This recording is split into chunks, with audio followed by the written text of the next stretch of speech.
vedare tinokuchingamidzai zvekare kune chimwe chirongwa pano paZim Facebook Secrets and Confessions. Tadzoka zvekare nemamwe mamessages. Rekedzei tibva tapinda mumamessages edu atadzoka takakubatirai. Message yedu yekutanga yakamera sekudai so: hanzi makadi zvenyu mukoma, ndinokumbirawo kuti munge muchindiposterawo nyaya yangu makaviga chitupa changu.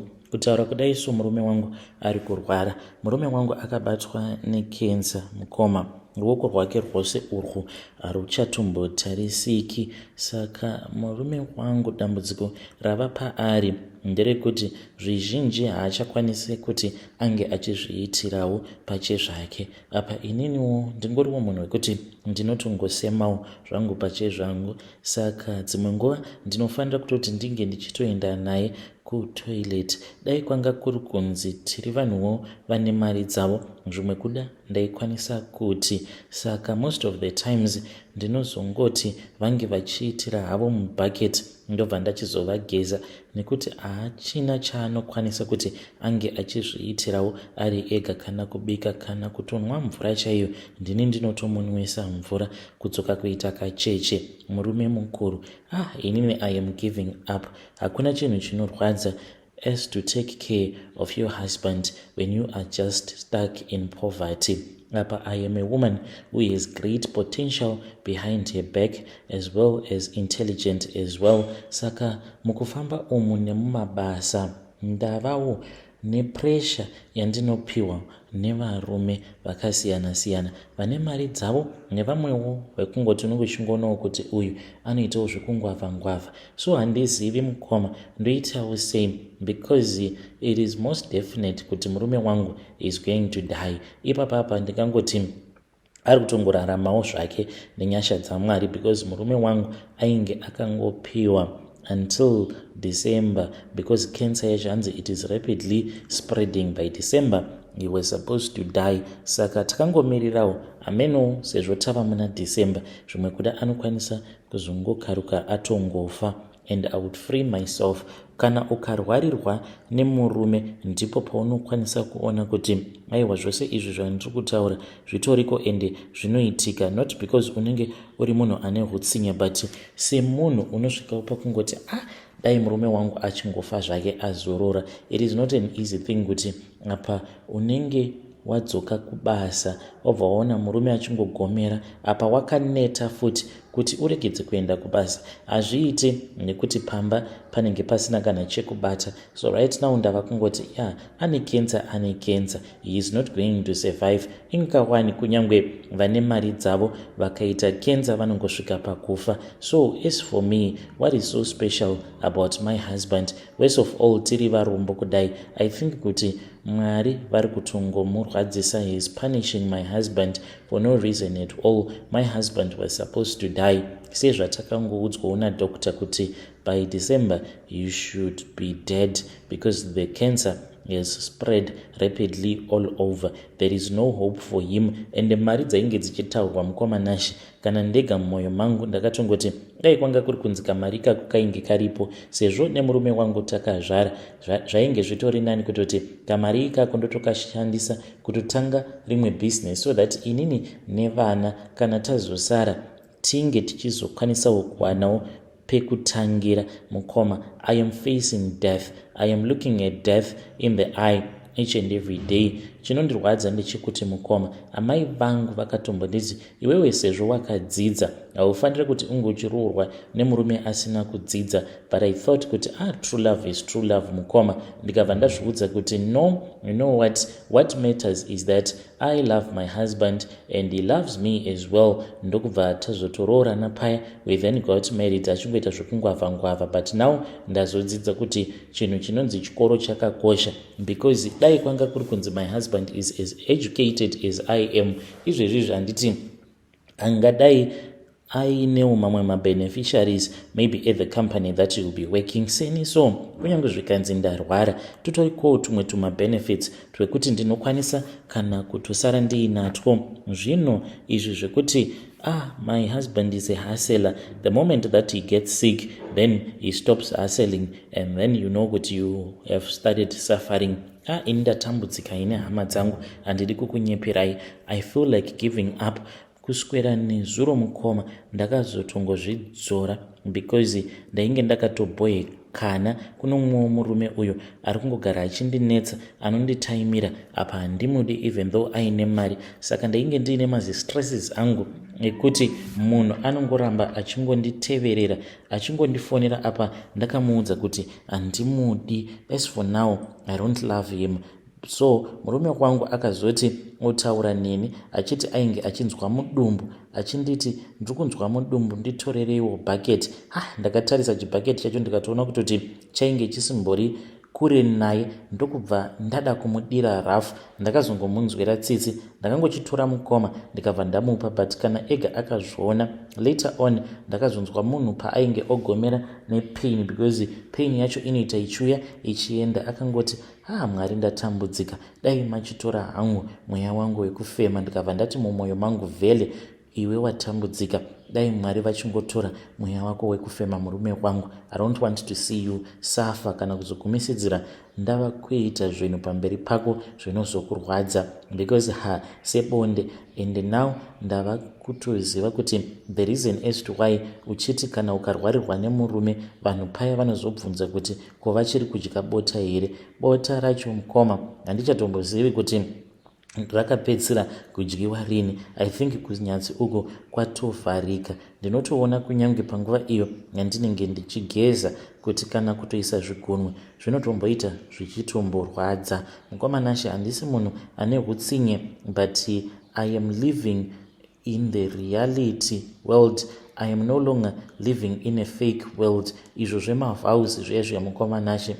Kana ukanyatsokurwarirwa nemurume ndopaunoona kuti mavhows, reality ireality. So ndodawo kuti mhuri yeZimbabwe ingewo ichitaura neni. Naimi kana kuri kunzi munhu uyo kana ndikasvikawo pakumuudza kuti ina handichakwanisa nekuti wanyanyisa warwara, zviri naniwo kuti hama dzako dzinge dzichikutora. Ndinganzi ndiri munhu anenge aita mwoyo wakashata here? Ndibetsereiwo mukomanashe, ndichange ndichizotevererawo ndiriwo mucomment section. Vedare ndo message iyo yandakatumidzirwa ichibva kuna vahanzvadzi vedu. Kana mukagara madaro zveshuwa munenge muine mwoyo wakashata already. Zvinhu zvamuri kutoita muri kutoratidza kuti mune hutsinye.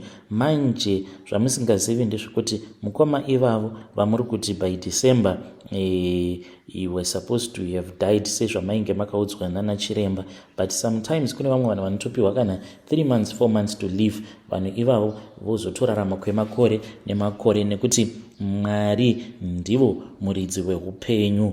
Even you munokwanisa kutoti maybe matobuda paya matoenda kutakshop kunotenga kahalf bread kenyu, mototsikwa kunyange nebhasikoro zvotonzi munhu akatongodhumwa nebhasikoro akatofa. So hamungatongere munhu kuti he's going to die. What if you die first before he dies? Zvakangoma hazvo veduwe, asi ngatitaurei navo sisi ava vehutsinye mucomment section. Regedzei tibva taenda panyaya yedu inotevera. Nyaya yedu inotevera yakamira sekudai so. Hanzi makadi zvenyu mukoma, ndinokumbirawo kuti muge muchindiposterawo nyaya yangu makavikawo chitupa changu. Ndiri kuraramawo ndiri kunoku kumhiri kwemakungwa. Ndinoda kureurura kuti pane umwe mukadzi uyu wandakaisira poison mukoma mushure mekunge adanana nemurume wangu. Zvinova zviri zvinhu zvekuti zvakandirwadza. Saka vainge vachidanana paya, ini ndakangoita sekunge hapana kana chandinomboziva. One day murume wangu akati akarara, ndakabva ndangotora foni yake ndokubva ndatongoita fingerprint unlock ndichitongoshandisa zvigunwe zvake mukoma. After that ndikabva ndazoona mamessages, ndikaona kuti kuinga kwani zvaari kudanana neumwe mukadzi uyo watinoshanda naye. So ndakazomuisira poison mukadzi uyu, but ndinoda kutenda Mwari kuti mukadzi uyu haana kuzofa zvake, but akazogara muchipatara kwenguva refu. Zvinhu izvi mukoma zvakaitika iro gore rino. Kubvawo ipapo communication yavo yakabva yazongoita low. I just want to thank God kuti no one even suspected kuti it was me. Mukoma kana mukaposta nyaya yangu ndiziviseiwo mucomment section. Ndinoshayawo kuti ndingataura nani, ndingaudzawo ani kuti izvi ndo zvandakaita, munhuwo wekuziva. I just feel like I need to protect myself. Ndokusaka ndazouyawo kwamuri mukoma Nashi. Vedare ndo message iyo yandakatumidzirwa ichibva kuna vahanzvadzi vedu. Zvakangoma hazvo vedu we. Pakaipa. Rekidzei tibva taenda panyedu inotevera. Nyedu inotevera yakamira sekudai so. Hanzi makadi zvenyu mukoma, ndinokumbirawo kuti munge muchindiposterawo nyaya yangu makavikawo chitupa changu. Ngozi yakaoma. Mukoma Nashi, chinorwadza ndechekuti nyange zviita baba vangu vakasoshaika kudhara. Baba vangu vainge vari mupurisa, vari muCID. So nerimwe gore zvinonzi baba, when he was handling one of a homicide case, vakabva vazobhadharwa because kune umwe murume uyo ainge aponda mudzimai wake. Saka this man, he was a wealthy man. Baba vangu, since he was the lead investigator panyaya yacho iyoyo, because mukadzi uyu mukoma, zvakaitika ndezvekuti when she was driving back to see her parents, ndipo apo pazvinonzi she then picked up a hitchhiker, then she was found dead by the side of the road. Motikari yainge yakapakwa zvekare paside peroad, but mutumbi wake wainge wakakandirwa mune rimwe goronga. Saka the husband was the first suspect nekuti vainge vagara vachinetsana. So after that was when my father became the lead investigator. Isusuwo mukoma tichikura, I still remember kuti this man used to come to our house a lot achitaura nababa vangu. Saka ndiwo makore acho iwawo pazvakaitika. Baba vangu vakapiwa mari yavakapiwa mukoma ndokubva vatenga bhazi. Iroro mukoma, from day one kubva zvarakatanga kufamba, rakatsika umwe windi akatswatika musoro, uye zvekare bhazi iri mukoma rakauraya vanhu pamakore acho iwawo parakafamba. Gore negore taitoziva kutoti raitokonzeresa accident ende paifiwa. Bhazi iri mukoma, it then just burned to the ground. Nerimwe gore apo parainge rakatopaka kugarage riri rega mukoma, just burned to the ground. Izvo baba vangu nemunhu uya nevamwewo vavainge vakashandidzana navo mamwe mapurisa kuvharavhara nyaya iyi vainge vava kutoona chipoko chake mukadzi uya ndokubva vatanga kufamba vari group kudaro. Hanzi vakatosvika kunana Mozambique, kunana Zambia. Saka umwe neumwe akabva achizonzi aifanira kuti ange achizotorawo chake chikwambo chinenge chichazorwidzana nawo mweya uya wengozi. Saka zvikwambo izvi mukoma vangu baba vanonzi vakatora zviri zviviri, chikono nechikadzi. Saka chikono icho ndo chinotiita vakadzi, uye zvekare chikadzi ndo chinoita hanzvadzi dzedu varume. Sehanzvadzi dzangu mukoma Nashi, tinotoziva kutoti hapatomborina havatombokwanisi hanzi kuti vange vachiitawo bonde nevakadzi vavo, nekuda kwekuti vanenge vatopedzwa simba kudhara nazvo zvikwambo zvacho izvozvo nemweya wacho wengozi mukoma. Mukadzi uyu anotouya, unotomuona so musi waanenge achida kurara newe, anouya obva atotanga kutokurura nhumbi dzake, even though anenge aine muviri wemunhukadzi but anenge aine sikarudzi yemunhurume, obva atotanga kutoita bonde newe. Mumhuri tatova nedambudziko rekuti so far nditori nehanzvadzi dzangu mbiri, one wemufamily yedu then umwe wekwana bamunini.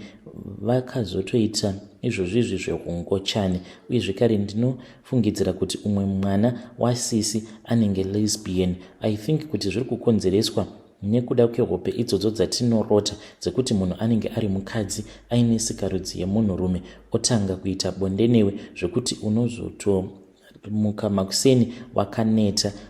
Mufamily hatisisina kubatana, nekuti kana mumagroups hama dzinenge dzichitongotiti isusu tiri vana vemuroi mukoma. Zvinova zvinotirwadza kuti tinge tichifambawo nehama, havadi kufamba nesu, yet takanzi tinofanira kuti tinge tichifamba tiri tose.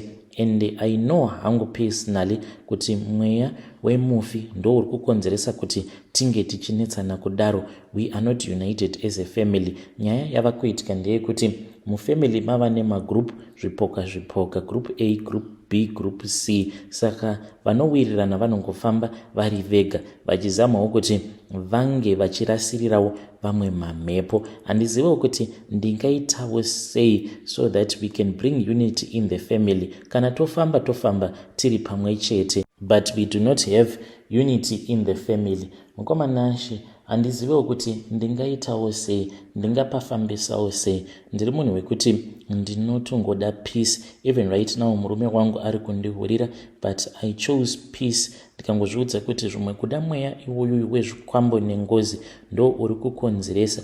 Kune kumwe uko kwatakamboenda tikabva tanzi mumhuri kana kuri kunzi tikawana mwana mudiki anenge achiri mhandara, and mwana uyu ndiye watinobva tazoshandisa, tobva tazongoti sedzinza ndiye watasarudza kuti ange achizova mukadzi wechikwambo. Saka chikwambo chacho chinobva chawana simba.